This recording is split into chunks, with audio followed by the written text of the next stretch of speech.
The loneliness of the Wyoming Territory isn't just distance, it's a hollow space inside your chest. For Clara Hayes, that space had been carved out by grief, leaving her raw, silent, and starved of human touch for 365 days. She was a widow, running a failing ranch on her own. But everything changed the day the storm brought them. The Stone twins, Caleb and Brody. Massive, capable, and a force of nature that threatened to shatter her isolation or destroy what little she had left. This isn't just a story of love. It's a story of survival, scandal, and a woman pushed to her absolute limit. The sky over Redemption Creek was the color of a fresh bruise, a sickly purple-green that promised violence. Clara Hayes, her hands cracked and bleeding inside her late husband's work gloves, leaned against the split-rail fence and tasted the metallic tang of oncoming hail. She was losing. The ranch, Willow Creek, had been Jonathan's dream. Now it was her prison. A year to the day since the longhorn bull had gored him, Clara was failing. The north pasture fence was down, chewed by coyotes or cut by rustlers, she didn't know which, and at least 20 head of cattle were gone, swallowed by the prairie. "Damn you, Jonathan," she whispered, the words stolen by the rising wind. "Damn you for leaving me this." She was so tired, not just of the work, but of the silence, the crushing, absolute silence of a house built for a family, now occupied by one ghost and one woman who was halfway to being one herself. She hadn't been held or even touched with kindness in a year. Her skin ached with it. A touch-starved widow. The town pastor, Gideon Blackwood, had used the term pitiable in his last sermon. Clara preferred hollow. The first drop of rain, cold and heavy as a bullet, struck her cheek. Then the sky ripped open. It wasn't rain. It was a deluge. The ground turned to slick, grasping mud in seconds. Clara scrambled for her horse, but the gelding, spooked by the sudden crack of thunder, reared and bolted, disappearing into the grey sheet of rain. "No! Come back!" She ran, slipping and falling in the sucking mud. Her hat was gone, her braid unraveling. She was soaked to the bone in an instant. Defeat, cold and bitter, finally washed over her. She sank to her knees, the mud cold against her thighs, and for the first time since the funeral, Clara Hayes put her head in her hands and wept. She didn't hear the horses until they were almost on top of her. Two massive figures emerged from the storm, their forms blurred by the rain. They weren't just men, they were mountains on horseback. They dismounted in unison, their heavy boots sinking into the mud. "Mum, you hurt?" The voice was deep, steady as bedrock. She looked up. They were identical. Twins. She recognized them vaguely from town, the Stone brothers. They ran a large operation over on Grizzly Pass, a place known for being as rugged as the men it bred. Both were huge, well over 6 feet, with shoulders that strained the seams of their canvas dusters, dark hair, dark buds, and faces carved from the same hard granite. One knelt beside her, his expression concerned. His eyes were a clear, sharp blue. "Ma'am, we need to get you out of this. You'll catch your death." The other twin was already scanning the broken fence line, his gaze intense. "Fence is cut, Caleb. Clean."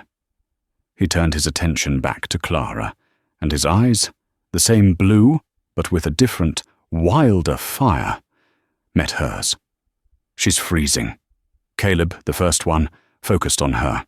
"I'm Caleb Stone. That's my brother Brody. Can you stand, Mrs. Hayes?" Clara tried, but her legs were numb. My horse." "The cattle? We'll find the horse. The cattle can wait," Brody said, his voice a low rumble. He didn't wait for permission. In one smooth motion, he scooped her up. Clara gasped. She was not a small woman, but he lifted her as if she were a child. Her face was pressed against the hard, warm wall of his chest. The smell of wet wool, leather, and something uniquely male, clean sweat and pine, overwhelmed her senses. Her body, starved of contact, reacted with a violent shiver that was only half from the cold. She felt a jolt, a spark of life, that terrified her. "Caleb, get her horse. I'm taking her to the house," Brody commanded. Caleb nodded, already moving toward his own mount. "I'll track your gelding and check the herd." Brody carried her to his horse, a massive black stallion that dwarfed her missing gelding, and mounted, settling her in front of him. His arms caged her in, one hand holding the reins, the other settling firmly on her waist to keep her steady. His body was a furnace against her back. They rode through the blinding rain, Clara suspended between the storm's fury and the shocking, solid warmth of the man holding her. It was the most intimate contact she'd had in a year, and it was with a total stranger. They reached her small ranch house, and Brody didn't set her down until they were inside the kitchen, the door kicked shut against the wind. He deposited her gently on the wooden chair by the cold stove. "You need to get out of those clothes," he said, his voice softer now, but still carrying an edge of command. He turned and began building a fire in the hearth with an efficiency that spoke of a life lived in the wild. Caleb entered a few minutes later, dripping, her own gelding's reins in his hand. "Horses in the barn. I put him in the dry stall." He looked at Clara, who was shivering so hard her teeth rattled. "Brody's right. You need a hot bath and dry clothes. We'll wait on the porch." "No," Clara whispered, her voice hoarse. The thought of them leaving, of the house returning to its deafening silence, was suddenly unbearable. "The storm. It's too bad. You can't ride back to Grizzly Pass in this. Stay." The twins looked at each other. It was a silent, loaded exchange. "We'll stay," Caleb said finally, his gaze steady. "But first you get warm. We'll handle the fire and we'll find that missing stock for you. Tomorrow." Clara nodded, pulling her sodden jacket tighter. She was trapped in her own kitchen, held captive by a storm and by two strangers who radiated a dangerous, potent energy. And the most terrifying part? For the first time in a year, her hollow chest didn't feel quite so empty. The storm raged for 2 days. For 2 days, Willow Creek was an island, and Clara was marooned with the Stone twins. The dynamic was tense, strange, and vibrating with unspoken things. On the first night, Clara had taken her bath, her skin tingling from the near-scalding water, and changed into a high-necked flannel nightgown and heavy robe. When she emerged, the twins had taken over. They moved with a practiced, masculine grace that was completely alien to her small, quiet house. They were big. They ducked under doorways. They filled her kitchen, their voices a low baritone that seemed to seep into the very wood. Caleb was the planner. He had gone through her pantry, assessed her supplies, and organized a rationing system, just in case they were snowed in, though it was only October. Brody was the force of action. He'd fixed the loose hinge on her back door, sharpened her axe, and split a week's worth of wood, stacking it neatly on the porch. They slept in the barn, insisting despite her offer of the spare cot. "We're fine in the hayloft, Ma'am," Caleb had said, his tone polite and final. But Ma'am was where the formality ended. They ate meals together. Clara, flustered, found herself cooking for 3. She made biscuits and gravy, a pot of beef stew from her dwindling supplies. And they ate. Jonathan had been a light eater. The Stone twins ate like men who worked from sunup to sundown. They praised her cooking with genuine enthusiasm. "Haven't had biscuits this good since our mother passed," Brody said around a mouthful, giving her a slow, appreciative smile that made her stomach flutter. Caleb nodded, more reserved. "It's good of you to share your larder, Mrs. Hayes." "Please," she said, her voice small. "Call me Clara." "Clara," Caleb tested the name. It sounded solid and respectful. "Clara," Brody repeated, and it sounded like a caress. The touch-starved ache was becoming a physical throb. It was the small things. Brody taking a plate from her, his fingers brushing hers. The contact was electric, a jolt so powerful she nearly dropped the dish. Caleb, standing behind her as she looked out the window at the driving rain, his presence a solid wall of heat at her back. She learned about them in fragments. Their parents were gone. They had built their ranch from nothing. They trusted no one but each other. Caleb was the one who managed the books, the one who negotiated cattle sales in Cheyenne. Brody was the one who broke the wild horses, the one who led the men on the long drives. Sun and moon, the shield and the sword. On the second night, the storm's fury lessened, but the wind still howled. They were in the main room, the fire casting flickering shadows. The twins were cleaning their rifles, the scent of gun oil sharp in the air. Clara was mending a tear in Caleb's duster. The domesticity of it was a fantasy, sharp and sweet. "You run this place alone?" Brody asked suddenly, his voice quiet. Clara flinched, snapping the thread. Yes. Since my husband died." Caleb stopped his work. "That was a bad business. Jonathan Hayes. He was a good man." "Yes, he was," Clara said, her throat tightening. "But he's gone," Brody stated. "It wasn't cruel. It was a fact. And this ranch is too much for one person, especially," he added, his eyes sweeping over her, "with neighbors like Silas Croft." Clara's head snapped up. "What do you know about Mr. Croft?" Silas Croft owned the neighboring Triple C Ranch. He had been overly sympathetic after Jonathan's death, offering to buy Willow Creek for a laughably low price. He'd called it a mercy.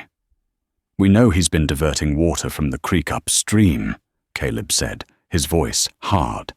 "We know he's been seen riding this way, checking your fences. We think he cut that wire, Clara, to scare you, to make you sell." The revelation hit her. It wasn't rustlers. It was Croft. He was trying to bleed her out. The despair she'd felt in the mud returned, cold and sharp. "Then it's over," she whispered, the mending falling from her lap. "I can't fight him. I have no one." The room was silent, save for the crackling fire. Brody set his rifle down with a heavy, definitive thud. He crossed the small space and knelt in front of her chair. He didn't touch her. He just looked at her, his blue eyes intense. "You're not alone right now." Caleb had moved to stand by the fireplace, his arms crossed. He watched them, his expression unreadable. You'll leave when the storm clears," Clara said, hating the wobble in her voice. "We could stay," Brody offered, his voice a low temptation. "We could help. We could run Croft off your land." "Why?" she asked, her voice breaking. "Why would you do that?" "Because," Brody said, his gaze dropping to her mouth, "we don't like bullies. And because," he added, his voice dropping further, "I don't think we've ever seen anyone look so hungry." Caleb spoke from the shadows. "Brody." It was a warning, but Brody ignored him. He lifted a hand, his fingers calloused and rough, and gently, so gently, brushed a stray strand of hair from Clara's cheek. Clara's eyes fluttered shut. The simple, non-threatening touch was a detonation. A year of solitude, of grief, of cold sheets and silent meals crashed down on her. A sob, hot and ragged, tore from her throat. Brody's hand stilled. "Clara." She opened her eyes, tears streaming down her face. She wasn't just crying for Jonathan or for the ranch. She was crying in gratitude. "I'm sorry," she wept, her hand coming up to grip his wrist, holding his hand against her face. "I'm sorry, I forgot. I forgot what it felt like to have life in this house." She was clinging to him, her polite facade shattered. Behind Brody, Caleb watched, his jaw tight, his knuckles white where he gripped the mantle. He saw his brother, captivated. He saw a woman, broken, and he felt an identical and terrifying pull. This was new. This was dangerous. This was a complication they had never, ever faced before. The storm broke on the third morning. The world was washed clean, the sky a high, aching blue. The silence that returned was different. It wasn't empty. It was waiting. "We'll ride out," Caleb announced at breakfast, his tone carefully neutral. "Check your boundaries, find those missing head, and have a talk with Mr. Croft." "I'm coming with you," Clara said, setting her coffee cup down. It wasn't a request. Brody grinned. "She's got grit, brother. I like it." Caleb just nodded. "Get your rifle." They rode out, Clara flanked by the two brothers. The sheer size of them, one on her left, one on her right, made her feel safe. It was a novel, intoxicating feeling. They moved as a single unit, their horses in sync, their focus absolute. They found the missing cattle 3 miles north, just as Caleb predicted, pushed into a box canyon. The fence hadn't been cut. It had been dismantled. "Croft's work," Brody said, his voice flat. He dismounted, and with the efficiency of a man who had built 1,000 fences, began to repair the wire. Caleb and Clara rounded up the cattle. It took all morning. By midday, they were riding toward Croft's property line. "You should wait here, Clara," Caleb said, pausing at the ridge. "It's my land, my fight." Brody laughed, a short, sharp sound. "Let her come, Caleb. Croft needs to see who he's dealing with." They found Silas Croft and 3 of his ranch hands less than a mile later, not so coincidentally, checking the very boundary line they had just fixed. Croft was a thin man with a weasel's face and pale, calculating eyes. When he saw Clara, he smiled, a greasy, self-satisfied expression. "Mrs. Hayes, good to see you recovered from the storm." "I was worried." His smile vanished when Caleb and Brody drew up beside her. His gaze flickered between the 3 of them, and his eyes narrowed. "Stone," he nodded, his voice tight. "You're a long way from Grizzly Pass." "Just helping a neighbor, Croft," Caleb said, his voice pleasant. His hand, however, was resting on his thigh, inches from his holster. "We found her cattle," Brody added, his tone conversational. "The ones you accidentally let out when you accidentally broke her fence. We fixed that too." Croft's face darkened. "That's a hell of an accusation." "It's a hell of a coincidence," Clara said, her voice clear and strong. The fear was gone, replaced by a cold anger. "Stay off my land, Silas, and I'd advise you to check the water levels in the creek. I'll be riding up to the springhead tomorrow. If I find any new dams, I'm going straight to the marshal in Cheyenne."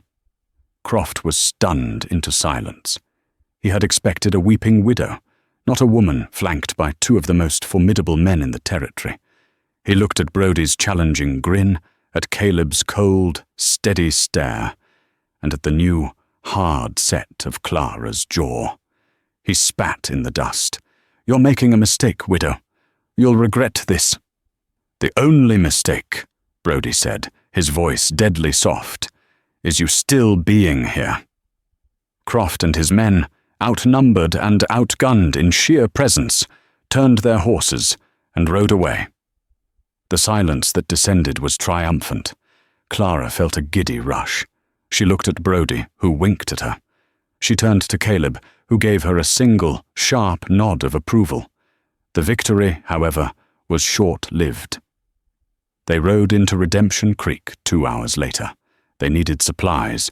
The storm had depleted Clara's, and the brothers needed to stock up before heading back to Grizzly Pass. The town went silent. It was one thing for the Stone brothers to be seen in town. It was another entirely for them to be riding as escorts for the widow Hayes. Mrs. Gable, the mercantile owner, stopped sweeping her porch. Two old-timers playing checkers in front of the land office froze mid-move. And then Clara saw Pastor Gideon Blackwood. He was standing outside the church, his face a thundercloud. He watched the trio ride down the main street. He saw Clara, her face flushed with the confrontation, looking comfortable, too comfortable, between the two massive men. He saw the way Brodie Stone leaned over to say something to her, and the way she laughed. Scandal, in a town like Redemption Creek, didn't need proof. It only needed suspicion. They dismounted at the mercantile. "We'll get the supplies," Caleb said to Clara, his voice low. "Maybe you should wait here." He was trying to protect her, but the damage was done. "No, I need to talk to Mr. Gable." They walked in, all three of them. The air in the store was thick with unspoken judgment. Clara gave her list to Mr. Gable, her cheeks burning, but her head held high. "That will be all," she said. As they stepped back onto the boardwalk, Pastor Blackwood was there, blocking their path. "Mrs. Hayes," he said, his voice dripping with false concern. "Pastor," Clara replied stiffly, "I see you've found some help for your ranch." His eyes raked over Caleb and Brodie, lingering on their holsters, their broad shoulders. "The Stone brothers were kind enough to help me after the storm," Clara said. "Ah, yes. The storm." Blackwood smiled, a thin reptilian gesture. "It is a blessing to have strong men to lean on in one's time of need. But a widow must be careful, Clara. Propriety is a fragile thing. A woman's reputation, once sullied, is impossible to clean." Brodie took a half step forward, his hand flexing. Caleb put a hand on his brother's arm. "Her reputation is not your concern, Pastor," Caleb said, his voice steel. "Everything in this town is my concern, Mr. Stone," Blackwood retorted. "I am the shepherd of this flock, and I will not stand by while wolves," he spat the word, "circle one of my lambs." "Get out of our way," Brodie growled. Blackwood held his ground. "This Sunday's sermon," he said, loud enough for the gathering crowd to hear, "will be on the subject of Jezebel, of the sins of the flesh, and the damnation that awaits those who invite temptation into their homes." He was condemning her, right here on Main Street. Clara felt the blood drain from her face. She wasn't just a widow anymore. She was a Jezebel. "Come on, Clara," Caleb said, his voice urgent. He grabbed her elbow, pulling her past the pastor. Brodie grabbed the supplies, his face a mask of cold fury. They mounted and rode out of town, the stares of the townsfolk like daggers in Clara's back. The triumph of the morning was gone, replaced by a new, public shame. They didn't speak the entire ride back to Willow Creek. When they reached her yard, Clara dismounted, her body shaking. "We should go," Caleb said, his voice rough with a new emotion. "Guilt. We brought this on you." "Yes," Clara said, her voice flat. "You did." She turned and walked into the house, not looking back, and slammed the door behind her. The house was silent again, but this time the silence was suffocating. Clara stood in the center of her kitchen, her rifle still in her hand. She could hear them outside, the soft murmur of their voices, Caleb's measured tones, Brodie's angry rumble. They were arguing about her. She had two choices. She could send them away. They would ride back to Grizzly Pass, and she would be left alone. She would be proper again, and she would lose her ranch to Silas Croft within the month. The town would pity the poor, virtuous widow who just couldn't make it. Or they could stay. If they stayed, she would be a pariah, the Jezebel of Redemption Creek. Pastor Blackwood would see to that. But her ranch would be safe. Her life would be safe. She sank into a chair, the same one Brody had set her in 2 nights ago. She was so tired of being cold, so tired of being alone. The shame of the town's judgment was a cold fire, but the memory of Brody's touch on her cheek, the feeling of Caleb's solid presence at her back, that was a different kind of fire, a warmth that spread through her veins. The door opened. Caleb and Brody entered, taking their hats off. They looked grim. They looked, she realized, like they were saying goodbye. "Clara," Caleb began, his voice formal. "We've packed our gear. We'll ride out at once. What Blackwood did, what we brought on you, it's not right. We'll be gone by sunset," Brody added, his voice uncharacteristically subdued. He wouldn't meet her eyes. "Croft won't bother you. We'll stop by his place on the way out. Make it clear he's to leave you be." They were going to leave. The panic that hit Clara was sudden and absolute. It was the same cold terror she'd felt in the mud, but worse. She was being offered a choice between a cold, hollow propriety and a life she suddenly, desperately wanted. "No," she said. Both men stopped. "What?" Caleb asked. "No." Clara stood up, her legs unsteady but her resolve hardening. "You can't go." "Clara," Caleb said, taking a step toward her, his face etched with pity. "You don't know what you're saying. This town will crucify you. You heard Blackwood." "I heard him," Clara said, her voice rising. "I heard a small, cruel man who likes to see women weak. And I saw Silas Croft. You think a visit from you will stop him? He'll wait until you're back on your mountain, and then he'll come for me. He'll burn me out if he has to." "We'll come back," Brody insisted.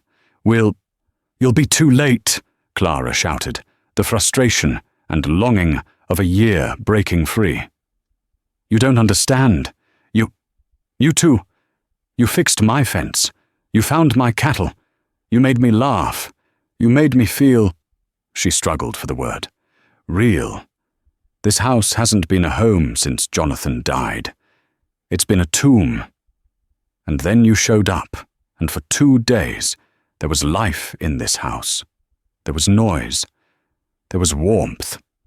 She looked at Caleb, at his steady, reliable strength, the man who saw the danger and planned the defense, the man who respected her. Then she looked at Brody, at his wild, impulsive fire, the man who saw her, the woman beneath the grief, the man who desired her.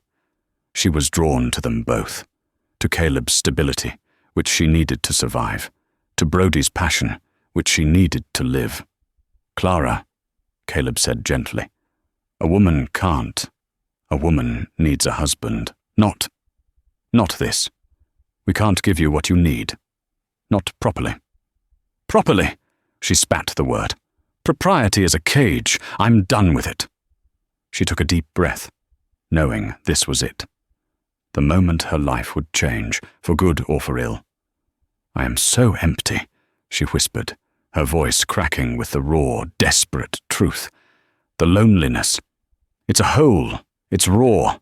You've started to fill that. You've brought me back to life. Don't leave me. Don't make me go back to that nothing." Brody's eyes were dark, his breath catching. Caleb looked stunned by her confession. "Clara, you can't. You have to choose. A man. Not men." This was the precipice. She looked from one brother to the other. She saw their identical blue eyes, one pair filled with caution, the other with a rising, reckless hope. "That's the problem," she said, her voice dropping to a low, trembling plea. "I can't. I don't want to.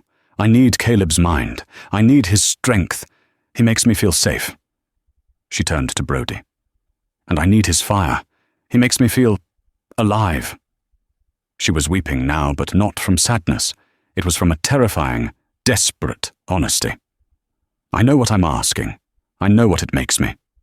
Jezebel, fine, let them say it. But I am begging you. Don't go. She looked at them both, her heart in her throat. God help me. I need you. Both of you.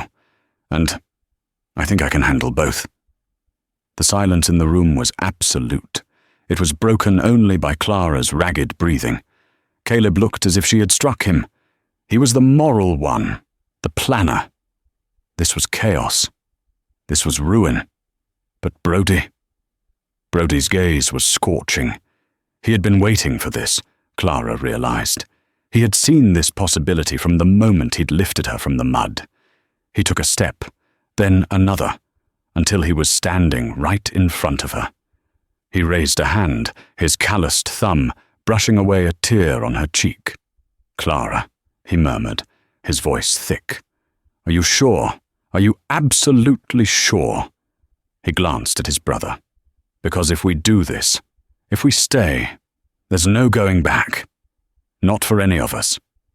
Caleb didn't move. He just watched, his face a mask of internal conflict. His honor was at war with a desire he hadn't even let himself name until this very second. Clara didn't hesitate. She met Brody's gaze, then Caleb's. I'm sure, she said. Stay, please, stay and fill this empty, raw place. I don't care what it costs. Brody's other hand came up, framing her face. He leaned in, and his mouth, chapped from the wind and warm, finally, covered hers. It wasn't a gentle kiss. It was a kiss of desperation, of starvation. It was a year of loneliness melting in a single, fiery blast. Clara gasped into it, her hands gripping his shirt, pulling him closer. When he broke the kiss, she was breathless. He rested his forehead against hers. Caleb, Brody said, his voice a low growl, never taking his eyes from Clara's. Tell me you're walking out that door. Tell me I'm in this alone. Clara held her breath. She turned her head, her cheek still pressed to Brody's. Caleb hadn't moved. He was watching them, his chest rising and falling. The battle behind his eyes was terrible. Then, slowly, deliberately, he walked to the front door. Clara's heart shattered. He was leaving. Caleb Stone stopped, his hand on the latch. He didn't turn the handle. Instead, he slid the heavy iron bolt home, locking the door against the night and against the world. He turned around. His face was a mask of grim, terrible resolve. God help us all, Caleb said. But I'm not leaving my brother. And I'm not leaving you. He walked towards them. And Clara, trapped between the two of them, the sun and the moon, the shield and the sword, finally let herself breathe. The decision, once made, settled over the small house like a shroud. Or a shield. Clara wasn't sure which. There was no proper way to do this. There was no map for what they were creating. That first night was a blur of raw, tangled emotions. Brody was afire, his touch possessive and urgent, as if he were trying to burn away the last year of her loneliness. He kissed her with a hunger that matched her own, his hands learning the shape of her, pulling her from the shell of the grieving widow and reminding her that she was a woman. Caleb was the opposite. He was the deep, slow-moving water. He watched, his presence a heavy weight in the room. When Brody's hands were in her hair, Caleb's hand would rest on the small of her back, a gesture of ownership, of protection. When Clara, breathless and overwhelmed, would look to him, his eyes held a different kind of hunger, one of the mind, of the soul. He was the one who banked the fire for the night. He was the one who checked the locks. And when Brody finally led her to her bedroom, Caleb followed. He didn't touch her. Not at first. He just stood in the doorway, a guardian. No one, he said, his voice a low promise to both of them. Is ever going to hurt you again? not Croft, not Blackwood. No one. Brodie pulled her against him, his chin on top of her head. We promise, Clara. That night, for the first time in a year, Clara did not sleep alone. She was surrounded, shielded, and held. The cold, raw emptiness was gone, filled by the heat and weight of the two men who had chosen to stay. It was scandalous. It was, according to Pastor Blackwood, a mortal sin. But as she drifted to sleep, one brother's arm slung protectively over her waist, the other's hand holding hers, she felt only one thing: safe. The morning after was awkward. Clara woke first, tangled in limbs. Brodie was a heavy, warm weight against her back. Caleb was on her other side, sleeping on his back, one arm thrown over his eyes. They had, she realized with a jolt, formed a human barricade around her. She slipped out of bed, her body humming with a new, vibrant energy. Her skin, which had felt like parchment, now tingled. She made coffee, her hands shaking slightly. They emerged from the bedroom together, their shirts rumpled, their hair mussed. They looked less like gods, more like men. Brodie came up behind her, wrapped his arms around her waist, and kissed her neck. "Mornin'," he mumbled. Clara leaned back into him, a small, shy smile on her face. Caleb just took the coffee cup she offered, his fingers brushing hers. "Thank you," he said. His eyes met hers, and in them she saw the cost of his decision. He had sacrificed his honor for this, for them. "So," Brodie said, all business as he sipped his coffee, "we make a stand. Caleb, you're the planner. What's the play?" "The play," Caleb said, his voice firming, "is to make this ranch impregnable. We need to reset the boundary fences, dig in for winter, and build our war chest. That means we have to sell your excess stock, Clara. We need to go to the cattle auction in Cheyenne." "Cheyenne," Clara said. "That's a 3-day ride."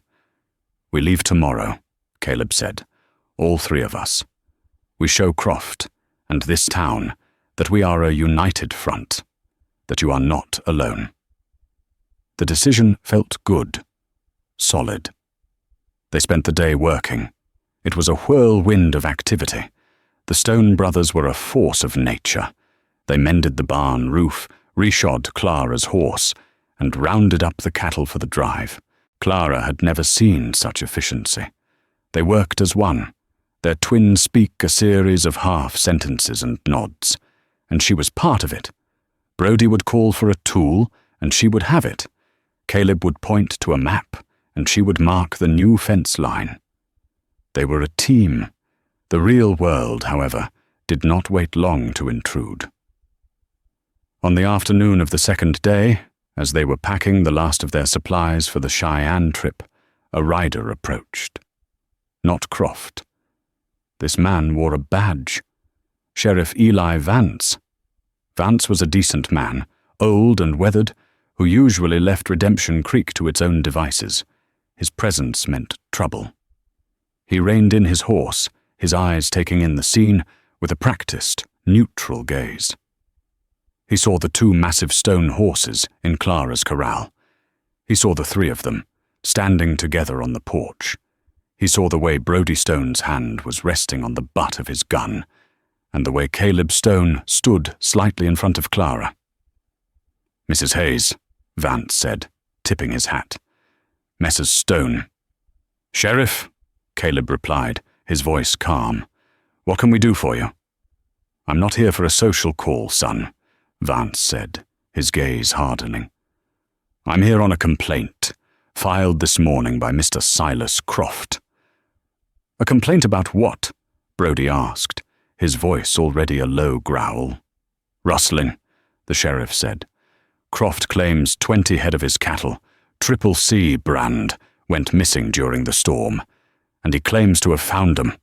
This morning, grazing on your land, Mr. Stone, over on Grizzly Pass." The air went dead cold. Clara's blood froze. That's a lie," The cattle they found were mine. Croft cut my fences." "I know what you claim, ma'am," Vance said, his voice tired. "But what I know is that I rode out to Grizzly Pass myself, and I saw 20 head of Triple C cattle, plain as day, mixed in with the stone herd." Caleb's face was white. He planted them. "He's framing us," Brody whispered, his mind racing. "He knew we were here. He used the storm, rode to our land, and dumped his own cattle there. It was a brilliant, vicious trap." "I have a warrant," Sheriff Vance said, "for the arrest of Caleb Stone and Brody Stone on suspicion of cattle rustling." "No," Clara cried out. "It's a lie, Eli," Brody yelled. "You know us. We don't steal." "I know what I saw," Vance said, his hand dropping to his own holster. "And I know that rustling is a hanging offense. Now I'm asking you boys to come along peaceful. Don't make this ugly, not in front of the lady." Silas Croft hadn't just attacked her ranch. He'd attacked them. He had used their loyalty to her, their presence at her ranch, as the perfect alibi. While they were here, protecting the widow, they were conveniently absent from their own ranch, while their men rustled Croft's cattle. It was a story the town, and Pastor Blackwood, would be only too happy to believe. "Caleb," Brody said, his voice dangerously low. Don't do it." Caleb looked at Clara, his face a mask of agony. He looked at his brother. Then he looked at the sheriff. "We'll come," Caleb said, his voice dead. "We'll come. But Sheriff, you're making a terrible mistake." "Mistakes can be sorted out in Cheyenne," Vance said. "For now, you're under arrest." Clara watched, helpless, as Sheriff Vance dismounted. He pulled out the irons, and Caleb and Brody, her protectors, her new, fragile family, put their hands behind their backs. The small, cold cell in the back of the sheriff's office was suffocating. Caleb paced. 3 steps, turn, 3 steps, turn. Brody sat on the cot, his head in his hands, radiating a fury so potent it was almost visible. "He played us," Brody snarled. He used her against us. While we were in her bed, he was planting those cattle." "Stop," Caleb commanded. "This isn't her fault, it's ours. We underestimated him. We got arrogant." "So what now, planner?" Brody shot back. "We wait? We let Blackwood preach us all the way to the gallows? You know what a Cheyenne jury will do. The 2 Stone brothers, shacked up with a widow, stealing from an honest rancher. We're already dead." Caleb stopped pacing. "No, we think. Croft's smart, but he's greedy. What's his real goal?" "The ranch," Brody said. "Clara's ranch." "Why?" Caleb mused, his mind clicking. "It's not that big. The land's only decent. The water, Willow Creek. He's been diverting it." "Right," Brody said. "So he's choking her out." "But why?" Caleb pressed. "Does he want that creek? His Triple C has the Powder River on its western edge. He has more water than God." The 2 brothers stared at each other. The same thought hit them at the same time. "Unless," Caleb whispered, "it's not about the water itself." "It's about the rights," Brody finished. "The springhead. The rights to that springhead control the entire valley. Not just Clara's land." Suddenly, Clara's voice came from the outer office. "Sheriff Vance, you will let me see them. Or so help me, I will stand on that street and scream until the marshal hears me in Cheyenne." The cell door creaked open. Clara stormed in, her face pale, but set with a new, hard determination. Sheriff Vance stood behind her, looking exhausted. "5 minutes, ma'am." "He framed you," Clara said, her hands gripping the bars. "Silas Croft. He planted those cattle." "We know," Caleb said. "He wants your ranch. Clara, why? Why Willow Creek?" I don't know," she said, her mind racing. Jonathan just loved it. He said it was the key. I thought he was being poetic. He wasn't, Caleb said, his eyes intense. Your ranch must have the primary water rights for this whole valley. If Croft gets your land, he controls all the water. He can bankrupt every rancher from here to the Bighorns. He's not just trying to take my ranch, Clara breathed, the scale of it dawning on her. He's trying to take everything. Clara, Caleb gripped her hands through the bars. Listen to me. You have to find Jonathan's papers, the deed, the land grant, anything that mentions water rights. It would have been in the original territorial charter. It's the only thing that can prove our innocence and his guilt. How? Clara asked, her voice trembling. How does that prove anything? Because, Brody cut in, his eyes alight, the charter will show he has no need for that water. It'll show his motive. It's not about 20 stolen cows. It's about a monopoly.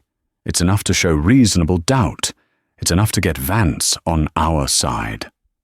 I'll find it, Clara said, her resolve hardening. I'll tear the house apart. And Clara, Caleb said, his voice soft, be careful. Croft won't let you get in his way. He's a man who's willing to hang 2 men for land. He won't hesitate to deal with 1 woman. Let him try, Clara said. She wasn't a widow anymore. She was a woman with something to fight for. She rode her horse half to death, getting back to the ranch. The house was cold, silent. But it wasn't a tomb anymore. It was a battlefield. She tore through Jonathan's desk. Bills, ledgers, old letters. Nothing. She checked the wardrobe, the kitchen safe. Nothing. Where, Jonathan? Where? She pleaded with the empty air. She sank to the floor, defeated. Her eyes landed on the family Bible on the mantel. Jonathan hadn't been a religious man, not like Blackwood, but he'd respected the tradition. She opened the heavy leather cover. Tucked between the Old and New Testaments was a folded oilcloth packet. Her hands shook as she opened it. Inside was the original territorial charter for Willow Creek, signed by the governor, and with it, a hand-drawn map. Jonathan's map showed the spring head and a small, almost invisible dotted line. That line didn't follow the main creek. It split off, running underground. The Lost Creek Spring, Clara read from a note in the margin, feeds the aquifer, key to the whole valley. Croft's father tried to steal it in 71. Don't trust him. Croft wasn't just damming the creek, she could see. He was trying to find and dam the underground spring. That's why he needed her specific land. She heard a noise, the creak of a floorboard on the porch. She didn't scream. She grabbed her rifle from the wall, her movements fluid. She'd been practicing. The back door crashed open. Silas Croft stood there, his weasel face twisted in a snarl. He was flanked by his 2 most loyal ranch hands. "Give me the papers, widow," Croft sneered. "I saw you ride back. Knew you'd find 'em for me." "Get off my land, Silas," Clara said, leveling the rifle. Her hands were perfectly steady. "Or what?" He laughed. "You'll shoot me. You don't have the stomach for it. Your men are gone. Your saviors are going to swing. You're all alone again." "She's not alone." The voice came from the front door. Croft spun around. Pastor Gideon Blackwood stood there, and behind him, Sheriff Vance. What is this?" Croft stammered. Clara lowered the rifle, a slow smile spreading across her face. "When I found the papers, Sheriff, I knew I couldn't make it back to town. So I rode to the church first. I figured even Mr. Croft wouldn't be brazen enough to interrupt a woman's confession." Blackwood looked pale. "Mrs. Hayes, she showed me the maps. She showed me what you were really doing, Silas. Stealing from this entire valley. Lying. Bearing false witness." to hang men. The pastor's voice shook with righteous fury. He had been a fool. He had been so focused on Clara's sin that he had missed the real serpent in his garden. "You're a liar!" Croft shrieked, his hand darting for his gun. "Don't," Sheriff Vance said, his own pistol already drawn and steady. "It's over, Silas. Your men at the Springhead have already been detained." Clara looked past Vance. Standing in the twilight, his arms crossed, was a free man. "Caleb," she breathed. "We figured you'd need a distraction," Caleb said, stepping into the light. "Brody's creating one. He's loud." As if on cue, a cloud of smoke rose from the north. My hay barn!" Croft shrieked. "He planted cattle," Caleb said, his voice cold. "We planted a fire, a fair trade. Now, Sheriff, I believe you have a murderer to arrest." "Murderer?" Vance asked. Caleb's eyes were like ice chips. "You didn't think we'd just sit there, did you? I sent a wire to the marshal in Cheyenne. He was interested in your water rights scheme, Croft. Seems your father wasn't the only one. He also remembered a ranching accident from a year ago. A longhorn bull that gored a man. A bull that just happened to have been sold to Jonathan Hayes. By you, Silas. A bull known for being a killer, which you failed to mention." "That's—" Croft's face was ashen. "That's speculation." "No," Clara said, stepping forward, the papers in her hand. "It's murder, and this is the proof of why you did it." Sheriff Vance nodded, his face grim. "Silas Croft, you're under arrest.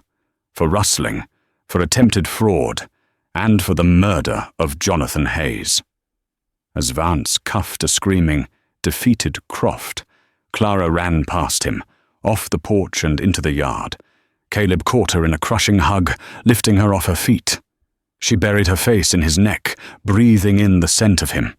A horse thundered into the yard. Brody pulled up, his face smeared with soot, a wild grin on his face. "Did I miss the party?" he yelled. Clara, still held in Caleb's arms, reached out a hand. Brody swung down from his horse, grabbed her hand, and pressed it to his lips. The three of them stood there, in the middle of the ranch yard, a triangle of loyalty, as the last of their enemies was led away in chains. Redemption Creek was a town in shock. The trial was swift. With the territorial charter, Croft's own men turning on him, and the marshal from Cheyenne connecting the dots, Silas Croft was found guilty. He would hang, not for rustling, but for the cold, calculated murder of Jonathan Hayes. Pastor Blackwood, humbled and ashamed, delivered a Sunday sermon on the sin of false witness and casting the first stone. He publicly begged Clara's forgiveness. She gave it coolly. She didn't need his absolution. The town, in its own way, tried to apologize. Mrs. Gable gave Clara free supplies. The old-timers tipped their hats. They now saw her not as a Jezebel, but as the woman who had saved their valley from a tyrant's thirst. But the stares didn't stop entirely. They were just different. They were no longer looks of judgment, but of awe, confusion, and a quiet, grudging respect, because the Stone brothers never left. The winter snows came, blanketing Willow Creek in a deep, quiet white. The ranch, once a place of hollow silence, was now thrumming with life. The twins had merged their operation with hers. Their cattle grazed on her land. Her brand was now registered alongside theirs. They built a new, larger barn. They added a wing to the small ranch house. The widow's ranch was now simply the Willow Creek Pass Ranch. The three of them built a new life, day by day, plank by plank. The dynamics, once born of desperation, settled into a new, domestic rhythm. Caleb was the anchor. He managed the books, his ledgers clean and precise. He was the one Clara discussed the future with, planning their herd growth, their finances. He was her partner, her strategist. His touches were steadying, a hand on her back as she worked, a solid presence at her side on the porch swing as they went over the accounts. Brody was the fire. He ran the ranch hands, his voice booming across the fields. He broke the wild horses, his laughter echoing in the cold air. He was the one who pulled Clara onto his horse in front of him, just to check the south fence, and ended up racing her to the ridge.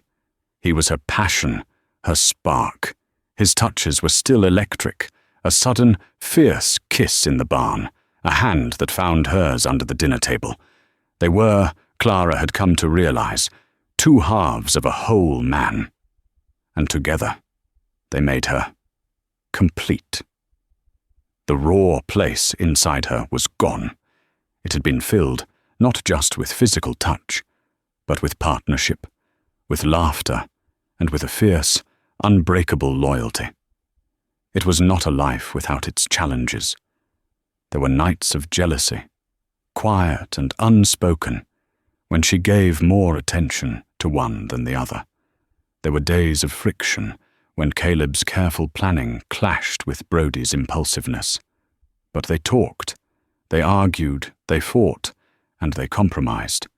They were a family, a strange, unconventional, three-person family, forged in a storm and solidified in a fight for their lives. One evening in early spring, Clara stood on the new porch, watching the sun set, painting the snow-capped mountains in hues of pink and gold. The air was soft, promising a thaw. She heard their boots on the porch, one on her left, one on her right. Caleb handed her a cup of hot coffee. Brody draped a heavy wool blanket over her shoulders, his hands lingering. They stood there, the three of them, a united front, watching the day end. "Good day," Caleb said, his voice a low rumble. "Good day," Brody agreed, sipping his own coffee. Clara leaned her head back, resting it against Caleb's shoulder. She reached out her hand, and Brody's fingers immediately intertwined with hers. She was no longer the touch-starved widow. She was not Jezebel. She was just Clara, a woman who had been broken and who had been put back together by the two most unlikely men in the Wyoming Territory. She was strong, she was safe. And she was, in every way that mattered, handled. In the Wild West, survival wasn't just about fighting the elements or the land. It was about fighting the loneliness. Clara, Caleb, and Brody found a different kind of life, one that the world wasn't ready for, but one that saved them all. They built a home, not on propriety, but on loyalty, passion, and the courage to choose their own family. What do you think of their unconventional new life? Do you think a town like Redemption Creek could ever truly accept them? Let us know your thoughts in the comments below. Thank you for listening. If you enjoyed this story of high-stakes drama and forbidden romance, please show your support. Like this video, share it with a friend who loves a good story, and be sure to subscribe to the channel for more content just like this. We'll see you in the next one.